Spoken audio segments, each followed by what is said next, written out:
다음에 이제 사업을 봐야 되는데, 이 사업 같은 경우에는 우리 쌍용차 다 알잖아요. 어떤 사업을 영위하는지. 그래서 사업 그냥 그렇게 안 갖고 왔어요. 뭐 자동차 제조업을 영위하고 있고요. 최근에 핫했던 토레스부터 렉스턴, 티볼리, 코란도 등을 만들어내고 있다. 내수가 60%, 수출 꽤 많이 하죠. 생각보다 수출이 4. 그래서 내수랑 수출은 6대 4 정도 된다. 요 정도로 하고 사업은 바로 넘어가도록 하겠습니다. 그 다음 세 번째로 해야 되는 게 재무제표에 대해서 봐야 되는데, 이 재무제표는 우리가 자산 부채 다 떼봐야겠지만 요약 재무제표로 첫인상을 먼저 살펴보고 넘어가야 된다고 말씀드렸어요. 그러면 2021년도에는 당연히 안 좋았겠지. 얘네들이 회생까지 들어갔는데 봤더니 자본 잠식 완전히 착 갔죠. 그 다음에 지금 영업 수익성도 완전히 끝장났고, 이랬다가 2022년도에 유상증자가 엄청나게 되고 회생 절차 개시되면서 유상증자 엄청나게 됐잖아요. 그리고 출자 전환도 됐고 재무구조 당연히 괜찮네, 큰 폭으로 괜찮아졌겠네라고 해. 그냥 보니까 반응이 별도 기준으로 엄청 괜찮아졌죠. 부채 비율은 81.6%밖에 안 되고 자기 자본도 잠식이었다가 지금 1조 가량 늘어나게 되는 것을 확인할 수 있습니다. 다만 실적은 계속해서 마이너스였어요. 그런데 올해 상반기 보니 지금 2022년도 실적이 엉망이었으니까 당연히 재무구조는 소폭 안 좋아졌겠다라고 우리가 판단할 수밖에 없고, 지금 보면은 부채 많이 늘어나고 추가적인 그런 자금 조달 덕분에 자본은 소폭 늘어났죠. 근데 부채가 훨씬 더 늘어났어요. 그러면서 부채 비율은 105%로 약간 큰 폭 20%포인트 올랐고, 다만 이게 조금 고무적이죠. 매출액이 온기에 3조 4천억 하다가 반기에 2조 정도 했어요. 그러면 어느 정도 상대적으로 작년 대비해서 규모의 경제가 달성이 되면서 수익성이 개선이 됩니다. 여전히 영업이익률 기준으로 봤을 때 그 이익률 수준으로 보면은, 수익성 수준으로 보면은 너무 미미해요. 얘보다 훨씬 더 높아야 돼. 여전히 원가율이 높다라고 판단할 수 있어요. 그러니까 수익성이 그렇게 좋진 않아서 자칫 잘못하면 실적은 악화되는 거, 급속도로 악화되는 거는 순식간이겠다, 우리가 이렇게 우려할 수 있는 부분이고, 하지만 그럼에도 불구하고 이러한 회생을 하고 있는 와중에도 규모의 경제를 달성해서 영업이익이랑 순이익이 큰 폭으로 개선되었다, 흑자 전환해왔다. 이거는 되게 고무적인 겁니다. 연결 기준으로 봤을 때도 지금 2조에 280억, 344억으로 실적은 다행히 좋아졌네, 이렇게 생각하시면 됩니다. 그러니까 두 가지 보셔야 돼요. 첫 번째, 재무구조 많이 좋아졌고 영업이익 흑자 전환했다. 그 다음에 두 번째로, 근데 수익성으로 봤을 때 여전히 간당간당한 수준이라 약간 자칫 잘못하면 실적 악화되고 재무구조 급격하게 안 좋아질 수도 있겠다. 이 부분은 우리가 첫인상 요약 재무제표를 보면서 판단할 수 있어야 됩니다. 그래서 이런 것들을 제가 이렇게 갖고 왔는데, 뭐요? 회생 절차를 진행하면서 출자 전환, 무상감사, 유상증자 등으로 2022년 재무구조는 급격하게 개선되었다. 요거고, 그 다음에 2023년 상반기 기준 매출 증대로 원가율이 상대적으로 개선되면서 영업이익 순이익 기준으로 흑전하였다. 그리고 하반기에 얘네들 신차 나올 예정이거든요. 그래서 하반기 신차 나오면 신차 효과가 있기 때문에 온기 기준으로도 호실적이 예상은 충분히 돼요. 그리고 얘는 지금 105.8%, 105.1%지만 BW 좀 큰 폭으로 발행하잖아요. 그러면 BW 발행하기 때문에 부채 비율은 당연히 올라가겠지. 얘만 증가하니까. 부채 비율은 대략적으로 120%까지 상승할 것으로 예상돼요. 이렇게 부채 비율이 급급 이렇게 막 올라갈 수 있어요. 그래서 이 부분에 대해서는 우려 포인트입니다. 그 점은 맞아요. 이까지인데, 이 왜 체크를 해놨냐면, 평소에는 요약 재무제표를 볼 때 여기서 해석되는 것만 하니까 여기서 끝이 나요. 근데 사실은 추가적으로 언급해드려야 될 내용들이 있었는데 어디에 넣어도 조금 애매하더라고요. 그래서 여기다가 그냥 넣었어요. 그래서 이거는 이걸 보면서 판단할 수 있는 부분은 아니고 추가적인 분석을 통해서 판단할 수 있는 부분인데 여기다가 넣었다라는 의미로 조금 구분을 줬고요. 얘네들 이렇게 참고로 말씀드리면, 자동차 사업을 영위한다라고 했는데, 이 자동차 사업은 특성상 운전자금, 그 월 고정비로 나가는 돈들이 그 현금 규모가 클 수밖에 없어요. 근데 봤더니 월 평균적으로 발생하는 운전자금이 3,500억 정도 되거든요. 자산 규모 지금 기껏해야 한 2조 3천억에 자기자본 1조 1천억인데 월 평균적으로 발생하는 운전자금이 3,500억이라고요. 매출 채권 발생하면서 실적으로 어느 정도 이 부분을 크게 방어를 해줘야 잘 굴러갈 수 있다고요. 근데 실적이 안 좋아서 매출이 급감해. 그러면 이 운전자금 3,500원을 방어할 수 있는, 대응할 수 있는 현금성 자산이 확 줄잖아요. 급격하게 줄어든다고요.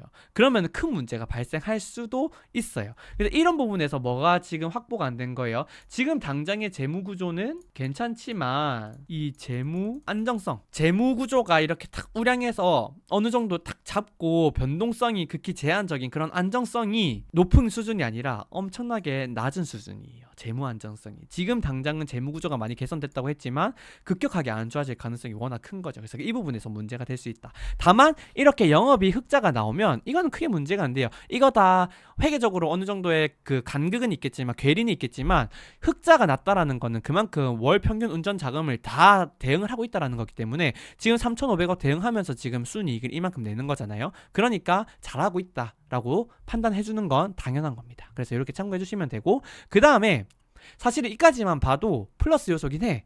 전체적으로 괜찮아. 근데 얘들이 지금 회생 절차를 밟으면서요, 뭐가 안 됐냐면 우리 EV 쪽 있죠, 이 전동화 자율주행이라든지 EV라든지 이런 차세대 자동차의 형태에 대한 시설 투자가 전혀 안 돼 있어요. 여기에 투자를 하겠다라고 했는데 2개년도 동안 2024년 5년 동안 8천억에 대한 투자 규모로 전동화 관련 투자가 예정이 돼 있습니다. 그렇기 때문에 얘네들이 아무리 적당한 수준의 흑자가 발생한다, 기록을 한다라고 하더라도 투자 자금으로 다 유출이 될 거기 때문에 재무 구조가 단기간 내에 좀 개선될 여지는 실질적으로는 거의 없어요. 그래서 이 부분이 조금 채권 투자자 입장에서는 아쉬운 요소다. 왜? 영업이 흑자 나면서 재무 구조가 안전하게 되면은 얘네들 신용도는 개선되고, 그러면 사실은 나는 만기까지 보유했을 때 한 10% 정도 수익을 예상했는데 신용도가 개선되면서 금리가 내려가가지고 나는 예를 들어서 15% 정도 수익이 나거나 이런 추가적인 수익이 될 수 있거든. 그래서 이런 것들은 엄청 중요해요, 생각보다. 근데 단기간 내 재무구조 개선이 제한적인 점은 조금 아쉬운 요소다, 우리가 이렇게 판단할 수 있어요. 그러면은 지배구조나 이렇게 봤을 때보다 재무제표를 봤을 때는 우리가 이런 산업특성 이런 거 고려하면 뭐예요? 완전 괜찮을 줄 알았는데 약간의 불확실성도 역시나 있구나, 우리가 이렇게 판단을 할 수 있는 거고, 이러한 첫인상을 보면서 재무제표 자산이랑 부채를 다 뜯어보는 거예요. 제 얼굴 좀 보고 싶어 하시는 우리 촌뜨기들이 있을 것 같아서.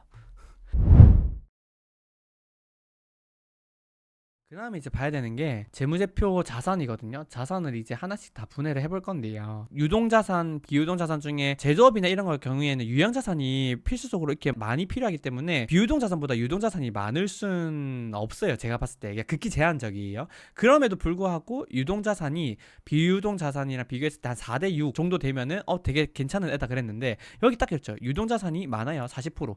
비유동자산이 59% 정도 됩니다. 그래서 일단은 유동성 대응하기는 보다는 양호할 수 있겠네, 우리가 이렇게 1차적으로 생각을 할 수 있지만 회계 계정 다 하나씩 살펴봐야 된다라고 말씀을 드렸고, 일단은 여기서 쭉 비중을 이렇게 살펴보시면 되는데 이 압도적이죠. 유형자산 49.5%, 거의 전체 2조 3천억이나 되는 자산의 전체의 50% 정도를 차지하고 있는 게 유형자산입니다. 유형자산을 봤더니 토지가 또 7,070억이야. 토지가 많을수록 좋다고 말씀드렸어요. 왜냐면 나중에 뭔가 문제가 생기거나 했을 때 유사시에 담보를 제공하고 자금을 조달해야 되는데, 이 토지가 확실히 자금 조달할 때 담보력이 되게 강하거든요, 다른 거에 비해서. 그 다음에 우리가 뭔가 회생 절차 들어가거나 청산 가치를 계산할 때도 토지가 가장 매력적인 자산이에요. 그래서 토지가 많으면 좋은데, 얘 같은 경우에는 1조 1천억 중에 7,070억이 토지구나, 자체 토지. 이거 좋은 요소다, 이렇게 볼 수 있고, 그러면은 이 유형자산이 1조 1천억인 거 50%까지는 차지했을까? 자동차 생산업을 영위하고 있으니까 당연히 인정되는데, 이게 결국에는 담보로 제공되면서 자금을 조달할 수 있는 수단으로 사용이 되거든요. 그러면 기존의 이 유형자산이 어느 정도 담보가 제공되어 있는지가 중요해요. 그럼 대부분 보통 평균적으로 70% 정도까지는 담보가 제공이 되거든요. 그래서 봤더니 지금 유형자산 중에서는 1836억이에요. 그러니까 대략적으로 계산했는데 총 유형자산의 15%밖에 담보가 제공이 안 돼 있어요. 그럼 나머지 한 55%만큼 룸이 있다는 거잖아요. 그만큼 유형자산에는 추가적인 자금을 조달할 수 있는 담보 제공에 대한 여력이, 룸이 엄청나게 많이 확보돼 있다. 이거는 우리 신용도에 있어서 플러스 3점짜리 요소다, 이렇게 해석을 할 수 있고요. 그럼 유형자산 일단 끝났어요. 근데 유형자산 끝내고 봤더니 나머지 이 비유동자산은 사실은 무형자산 7% 정도 있는데 개발비 여기 보면은 토레스, 렉스턴 이런 애들 신차 개발해야 될 거 아니에요. 그래서 신차 개발비 이런 거에 대해서 뭐가 있는 거예요. 933억 정도 잡을 수 있죠, 충분히. 브랜드에 대한 로얄티가 있잖아요. 그 브랜드에 대한 가치가 있기 때문에 그게 과연 933억이나 할까에 대한 의문은 있지만, 아무튼 이 정도로 무형자산을 잡아줬고 총 다 해서 한 1690억 정도, 7.3% 정도 잡았다. 이렇게 정도 해석하고 나머지는 0%대니까 다 패스. 그러면 비유동자산 끝났죠. 이수앱지수만큼 비유동자산은 쉬웠어요. 그 다음에 이제 유동자산을 봐야 되는데, 유동자산 같은 경우에는 비중 상관없이 현금성 자산은 얼마 있는지 무조건 기본적으로 보셔야 됩니다. 그래서 봤더니 현금 및 현금성 자산이랑 단기금융상품 다 더했더니 약 2250억 정도 있네. 매출 채권은 2350억 정도 있는데 90일 이내면 정상 채권이라, 완전히 정상 채권이라고 보시면 되거든요. 2350억 중에 2290억 대략 90% 이상이 90일 이내에 초단기 완전 정상, 지극히 정상적인 매출 채권이기 때문에 현금화 가능성이 매우 높다라고 보면 됩니다. 그러니까 얘 같은 경우에는 실질적으로 한 요 정도 기본적으로 그 유동성 대응을 할 수 있는 게 대략적으로 4천억 가량은 충분히 있다, 이렇게 우리가 해석해도 무방합니다. 근데 매출 채권 같은 경우에는 상거래로 인한 발생한 채권이고, 상거래로 인해서 발생하는 채무가 뭐예요? 4천억 정도 있다, 이렇게 생각할 수 있고, 부채 성격이 매입 채무 있죠. 그래서 사실은 이게 계속 기업이라고 가정이 되기 때문에 매출 채권 발생해서 현금화되면 매입 채무로 쓰고 계속 이런 식으로 굴러가요. 그래서 매출 채권이랑 매입 채무는 그냥 현금으로 안 보고 그냥 사실은 네팅 치는 게 맞거든요. 그렇게 따지면은 현금성 자산, 추가적으로 쓸 수 있는 현금성 자산은 2250억 정도가 지금 일단 여유가 있다, 이렇게 생각해 주시면 되고, 여기서 추가로 1500억 정도 들어올 거니까 이거 더해서 3700억 정도 되겠다, 우리가 이렇게 생각할 수 있는 거예요. 그래서 이렇게 정도로 해석을 할 수 있고요. 미수금 작으니까 넘어가고, 기타 수치 채권도 넘어가고, 파생상품자산 넘어가고, 재고자산이 15%가량 있죠. 당연히 생산업을 영위하고 있는, 제조업을 영위하고 있는 기업이기 때문에 재고자산도 클 수밖에 없어요. 15% 3400억. 근데 이것도 너무 많아요. 제품, 상품, 제공품, 미착품, 뭐 원재료 이렇게 많은데 사실은 제품이 많을수록 좋아요. 왜냐면 제품은 본인들이 직접 만들어낸 거기 때문에 그런 현금화 가능성이 높고 담보력도 좋아요. 상품은 떼와서 파는 거기 때문에 이 상품 같은 경우에는 가치가 어느 정도 제품보다는 낮고요. 그 다음에 원재료 같은 경우에도 뭐 플러스 요소일 수 있어요. 근데 나머지는 사실은 그 외로 보시면 되는데, 여기 보면 제품이 1604억 정도 있고 뭐 상품 477억 이렇게 쭉쭉쭉 있어요. 근데 사실은 그 회생 절차 밟으면서 재고자산의 악성 재고들은 다 떨어냈을 거거든요. 그러니까 여기에 대해서도 직전에 회생 절차를 밟아 온 기업이기 때문에 우리가 재고자산에 대한 퀄리티도 당연히 뭐다? 양호하다라고 합리적으로 추론할 수 있다. 그러니까 해석의 그 불확실성에 대한 논란의 여지가 많이 적다, 이렇게 해석을 할 수 있습니다. 이게 다예요. 자산 계정별로 봤고, 그랬을 때마다 유형자산뿐만이 아니라 총 담보 제공되어 있는 자산을 봤더니 현금 등 관련해서는 이 2250억 중에 6억 3천, 단기금융상품 57억, 그러니까 다 해서도 한 64억 정도밖에 담보가 안 잡혀있어요. 그 다음에 장기금융상품은 한 400만원 정도, 이거 의미 없고, 그러니까 담보로 제공되는 거 당연히 없죠. 왜? 최근에 회생 절차 완료됐다니까요. 그러니까 크게 문제가 없어요, 거의 뭐. 그러니까 담보 제공 자산도 거의 없다. 그러니까 나중에 뭔가 유사시에 지금 재무구조가 이런데 부채 비율이 200%까지 올릴 만큼 은행으로부터 대출 받을 수 있는 여력도 충분히 훨씬 높고, 그 다음에 사채 발행해가지고 자금 조달 가능성 또한 이만큼 높다. 완전 높다. 자산을 활용한 담보 제공이 가능하기 때문에. 그러니까 이 부분에 대해서는 자산 같은 경우에는 지금 보유하고 있는 이 2250억보다 훨씬 더 높은 수준으로 현금 창출을 할 수 있는 가능성이 높다. 여기서는 신용도가 플러스 5점만큼이나 갈 수 있다, 이렇게 우리가 해석할 수 있고요. 쭉 요거 제가 말씀드린 거고, 그 다음에 근데 이제 얘네들은 9월 말 기준이라고 보시면 되고, 이 9월 말 이후에 발생했던 이벤트를 보게 되면 에디슨 모터스 550억 원 주고 인수를 하기로 했고 계약금 10% 지급은 됐고요. 단기간 내에 이 550억이 다 나가야 돼요. 그러면은 여기서 현금 550억이 일단 마이너스가 된다, 이 점 참고해 주시면 되는데, 다행히 또 플러스적인 요소가 있었어요. 뭐냐면 여기 보유하고 있는 KG 캐피탈이 아까 뭐였어요? KG ETS가 모회사고, 그 다음에 더 위에 있는 지배 회사가 뭐예요? KG 케미칼이었거든요. KG 캐피탈 보유 지분이 얘네들이 지금 90억 정도밖에 안 적어놨었는데 장부에 KG 이니시스한테 매각을 했어요. 근데 184.6억에 매각을 했습니다. 그러면서 94억의 처분이익이 발생했어요. 이건 또 플러스 요소죠.